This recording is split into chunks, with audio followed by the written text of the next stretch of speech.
किसान भाइयों, जब हम चने की फसल बोते हैं तो हम बोनी करते हैं और बोनी करके एकाध पानी करते हैं, एकाध हम कीटनाशक करते हैं और फसल ले लेते हैं। तो उससे हमारी जो फसल है वो लगभग एवरेज से भी कम आती है। यदि हम बहुत अच्छा प्रबंधन करते हैं और सही तरीके से सही समय पर जो भी फसल को आवश्यक बातें होती हैं, तत्व होते हैं, उनकी पूर्ति करते हैं, तो निश्चित रूप से हमको बहुत अच्छी फसल का उत्पादन मिलता है। उसी विषय में हम आज चर्चा करेंगे। नमस्कार, मैं प्रशांत शर्मा, खेती किसानी चैनल में आपका बहुत-बहुत स्वागत करता हूं। और बात करते हैं हम सबसे पहले कि चने की फसल में क्या-क्या चीज़ें की आवश्यकता होती है और कौन से समय में हमें क्या-क्या करना चाहिए। अगर हम जब पहला पानी देते हैं दोस्तों, तो उसमें पोटाश की मात्रा को ज़रूर हम उपयोग करें। और सल्फर पौधे की जो जड़ों में जाकर फंगीसाइड का काम भी करता है।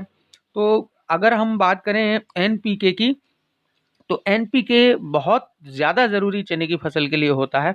आप बुआई के समय ही यदि 12-32-16 का प्रयोग करते हैं तो बहुत अच्छी स्थिति में हमारा चना आ जाता है। और उसके बाद पहले पानी में यदि आप 19-19-19 का प्रयोग करते हैं तो उससे क्या होता है कि सल्फर पौधे की जड़ों में जाकर फंगीसाइड का काम भी करता है और अधिक ठंड पड़ने पर पाले से भी बचाव करता है। तो जिन घेटियों में दाना नहीं बन पाता, उनमें दाना बनाने का काम भी करता है, उनमें बहुत सहायक आपको होता है। तो प्राथमिक स्थिति में अगर हम उसमें कुछ टॉनिक डालते हैं, तो निश्चित रूप से उन टॉनिकों का भी बहुत फ़ायदा मिलता है। तो उसमें अगर हम देखें तो आप जो पोषक सुपर या सागरिका, इन दोनों में से जो प्राथमिक स्थिति होती है, प्राथमिक स्थिति मतलब लगभग 25 से 30 दिनों के बाद, तो उसमें आप 1 एकड़ में 300 ml का प्रयोग कर सकते हैं। इसको हम स्प्रे के या फिर छिड़काव किसी भी विधि से दे सकते हैं दोस्तों। अब हम बात करते हैं कि जब हमारी चने की स्थिति जब फूल आते वक्त भी आप जो है फसल में एमिनो एसिड का स्प्रे कर सकते हैं। एमिनो एसिड हमको सबसे पहला तो फूलों की संख्या को बढ़ाता है और कभी-कभी फूलों के झड़ने की समस्या होती है तो वो समस्या को भी दूर करता है। इसकी मात्रा हमको 200 ml प्रति एकड़ लेनी है। और यदि हम इसमें ये टॉनिक डालते हैं तो निश्चित रूप से इसमें फ़ायदा होता है।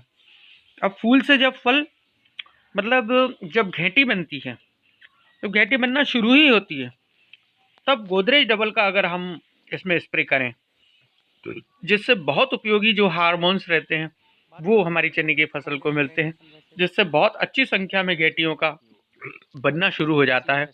और इसकी भी जो हमें मात्रा लेनी है वो 300 ml प्रति एकड़ लेनी है। और हाँ, इस समय हम जो है 0050 का प्रयोग भी कर सकते हैं, क्योंकि 0050 का प्रयोग करने से इस समय पोटाश की बहुत आवश्यकता होती है और उसकी वो पूर्ति कर देता है। तो अगर हम चने की फसल अच्छे प्रबंधन से करें तो हम बहुत अच्छी फसल, बहुत अच्छा उत्पादन ले सकते हैं और जिसमें हमारे जो दानों की गुणवत्ता है वो भी बहुत अच्छी होगी, जिससे हमें मंडी का रेट बहुत अच्छा मिलेगा दोस्तों। तो हमारा यही उद्देश्य है कि किसान जिसको अभी विशेष जानकारी नहीं, खास तौर पे हमारे क्षेत्र में सिर्फ बुआई करते हैं, एक पानी देते हैं, एक कीटनाशक देते हैं और एवरेज फसल ले लेते हैं। तो दोस्तों, इस एवरेज फसल को बहुत अच्छा बनाने के लिए आप ये उचित प्रबंधन करें और बोनी के समय, बोनी के पहले आप जो है इसको बीज उपचार ज़रूर करें। बीज उपचार करने के बाद उसको आराम से छाया में सुखाएँ।